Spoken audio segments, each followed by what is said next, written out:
तो ये तो आप सभी को पता चल गया होगा कि कल रात यानी 29 जून 2020 को इंडियन गवर्नमेंट ने ऑफिशियली 59 चाइनीज़ ऐप्स को इंडिया से बैन कर दिया है। तो ये जो 59 ऐप्स हैं, इसमें से काफ़ी सारी ऐसी ऐप्स हैं जो इंडिया में बहुत ज़्यादा पॉपुलर हैं, बहुत ज़्यादा यूज़र्स हैं उन ऐप्स के। तो ये जो सारी ऐप्स हैं, इसकी लिस्ट आपकी स्क्रीन पे है, आप इसको पॉज करके सारी ऐप्स का नाम देख सकते हैं। कुछ जो बहुत ही फेमस ऐप्स हैं उनका नाम मैं आपको बता देता हूँ। तो ये ऐप्स हैं TikTok, SHAREit, UC Browser, Baidu Map, DU Battery Saver, Virus Cleaner, APUS Browser, Club Factory, News Dog, Beauty Plus, WeChat, UC News, Q Launcher, U Video, VMate, WeMeet, WeChat और बहुत सारी ऐसी apps हैं। तो अब मैं सारी apps का तो नाम नहीं ले सकता, लेकिन ये जो कुछ ऐप्स हैं बहुत ज़्यादा पॉपुलर हैं। स्पेशली जो टिकटॉक और यूसी ब्राउज़र जैसी ऐप्स हैं बहुत ही ज़्यादा इंडिया में पॉपुलर हैं। तो अब सवाल ये बनता है कि कैसे ये बैन इम्प्लीमेंट होने वाला है, क्योंकि गूगल प्ले स्टोर और बाकी ऐप स्टोर्स पे तो ये ऐप्स अभी भी अवेलेबल हैं, और क्या होने वाला है इसका आने वाले समय में इंडियंस के लिए इम्पैक्ट। तो हे गाइस, मेरा नाम है अभिषेक, आप देख रहे हैं टेक टू द कोर। बिना किसी देरी के वीडियो को शुरू करते हैं। Let's get started.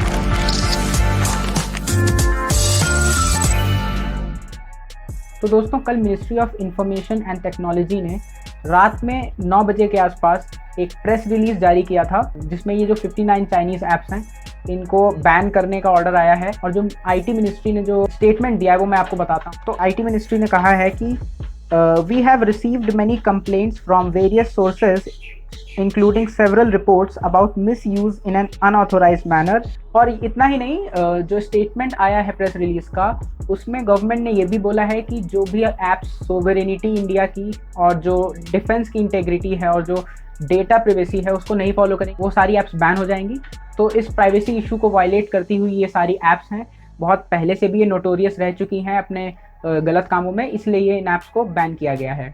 तो अब आते हैं मेन पॉइंट पे कि ये कैसे इंप्लीमेंट होने वाला है। तो बेसिकली अब होगा क्या कि ये जो इंस्ट्रक्शंस गवर्नमेंट ने निकाले हैं ये सब फॉरवर्ड होंगे आपके इंटरनेट सर्विस प्रोवाइडर्स को, जैसे जियो, एयरटेल, आइडिया, वोडाफोन और जो भी ब्रॉडबैंड इंटरनेट सर्विस प्रोवाइडर्स हैं उन सबको ये इंस्ट्रक्शंस चले जाएंगे। और सिंपली होगा ये कि जिनके पास पहले से ही ऐप्स डाउनलोडेड है वो भी जब खोलेंगे, इन ऐप्स को ओपन करेंगे, तो उनके सर्वर्स सिंपली ब्लॉक हो चुके होंगे।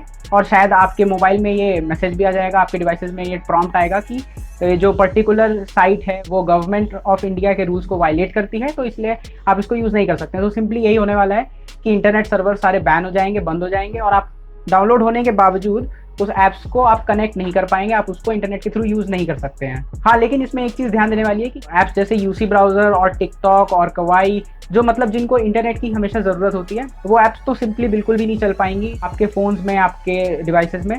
लेकिन जो ऐप्स ऑफलाइन चलती हैं, जैसे कि स्कैनर हो गया, आपका ES फाइल एक्सप्लोरर हो गया, ये ऐप्स अभी भी चल पाएंगी। और हाँ, शेयरिट हो गया जैसे, तो ये सब जो ऐप्स हैं ये अभी भी बिना इंटरनेट के चल पाएंगी। बट हाँ, ये है कि जो इंटरनेट सर्विसेज ये देती हैं वो बिल्कुल एब्सोल्युटली बंद हो जाने वाली हैं। वो ऐप्स आप अभी भी ऑफलाइन यूज़ कर सकते हैं, और मुझे तो लगता है ये एक फ़ायदा ही है, क्योंकि कुछ ऐप्स अगर आप वैसे यूज़ भी करना चाहते हैं, बहुत ही ज़्यादा ज़रूरत है, तो अच्छा ही है कि वो बैकग्राउंड में आपका लोकेशन डेटा और इंटरनेट से जो डेटा वो देती हैं उन सबको शेयर नहीं कर पाएंगी। तो ये एक बहुत बड़ा पॉजिटिव है, क्योंकि ये पहले भी बात उठती आ रही है कि जो डिफेंस फोर्सेस हैं उनके पास भी जो चाइनीज़ फ़ोन्स हैं, मैंने अपनी एक वीडियो में भी बताया हुआ है पहले, जो चाइना से रिलेटेड है, यहाँ शायद यहाँ वो आपको दिख जाएगी। तो ये गवर्नमेंट का बहुत एक अच्छा स्टेप है।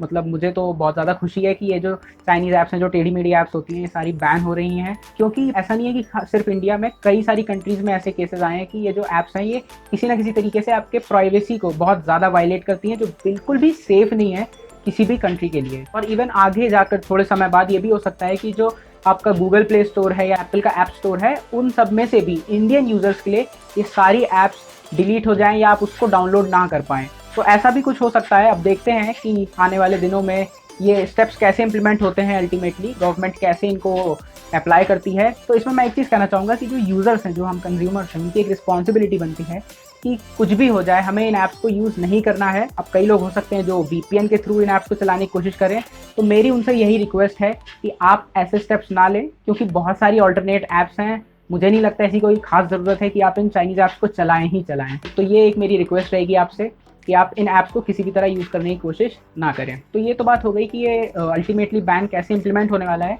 अब बात करते हैं कि क्या होने वाला है या क्या हो सकता है इसका इम्पैक्ट। तो इसका सबसे बड़ा जो इम्पैक्ट है या जो सबसे बड़ा फ़ायदा होने वाला है वो होने वाला है इंडिया के ऐप डेवलपर्स को। तो ये जो फ़ायदा है ये इंडियन ऐप डेवलपर्स को इसलिए सबसे ज़्यादा होगा क्योंकि जो चाइनीज़ बड़ी ऐप्स थी, जैसे फॉर एग्जांपल टिकटॉक थी, जिसमें ऑलमोस्ट 100 मिलियन इंडियंस के अकाउंट्स थे और वो रजिस्टर्ड थे। तो अगर उस ऐप का कोई सब्स्टिट्यूट कोई इंडियन डेवलपर बनाता है तो अब ये एक अपॉर्चुनिटी हो जाएगी ऐप डेवलपर्स के लिए कि उनके पास भी एक काफ़ी बड़ा डेटाबेस हो इंडियन कंज्यूमर्स का, जिसपे वो इसी तरीके का कंटेंट एंजॉय कर सकें। लेकिन हाँ, मैं ये ज़रूर कहना चाहूँगा कि टिकटॉक का जो क्रिंज कंटेंट है उसको अभी भी हमें प्रमोट नहीं करना है, चाहे वो ऐप इंडियन हो, क्योंकि उस पर बहुत ही रेसिस्ट कंटेंट है, बहुत ही ज़्यादा क्रिंज कंटेंट है और बहुत ज़्यादा ऐसा कंटेंट है जो, जैसा कि आईटी मिनिस्ट्री ने कहा कि इंटेग्रिटी को हर्ट करता है, सोवरेनिटी को हर्ट करता है।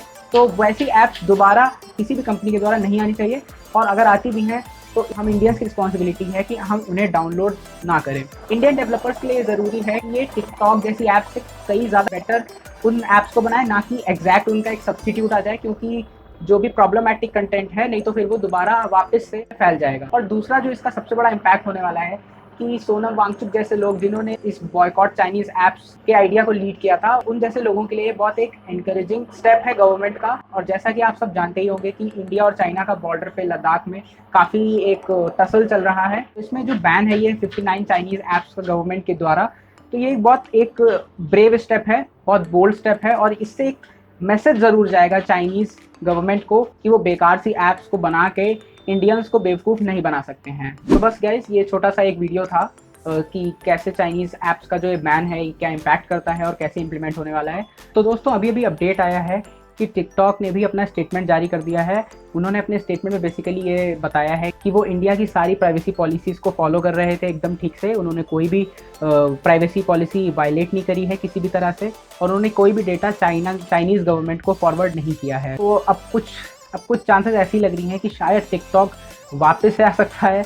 अब ये तो मेरे हिसाब से बहुत ही बुरी खबर है अगर ऐसा होता है तो। बाकी उम्मीद यही है दोस्तों कि ये ऐप्स अब वापस ना आए किसी भी तरह से, और गवर्नमेंट हमारी जो ये उसने स्टेप लिया है उस पर बरकरार रहे। तो आप बताइए मुझे कमेंट्स में आपको क्या लगता है इस डिसीजन के बारे में, और क्या आगे जाकर अगर कभी प्राइवेसी पॉलिसीज ऐसी ऐप्स की चेंज होती है तो क्या वापस से इन ऐप्स को इंडिया को अलाउ करना चाहिए या नहीं। और हाँ, ये वीडियो अगर आपको अच्छा लगा हो, इन्फॉर्मेटिव लगा हो, तो इस वीडियो को एक लाइक दे देना और इसे शेयर भी कर देना अपने फैमिली और फ्रेंड्स में, क्योंकि ये काफ़ी एक इंपॉर्टेंट टॉपिक है। और हाँ, आप लोग सब्सक्राइब नहीं करते हो चैनल को, देख के चले जाते हो, तो मेरी रिक्वेस्ट है कि आप इस चैनल को ज़रूर से सब्सक्राइब भी करें।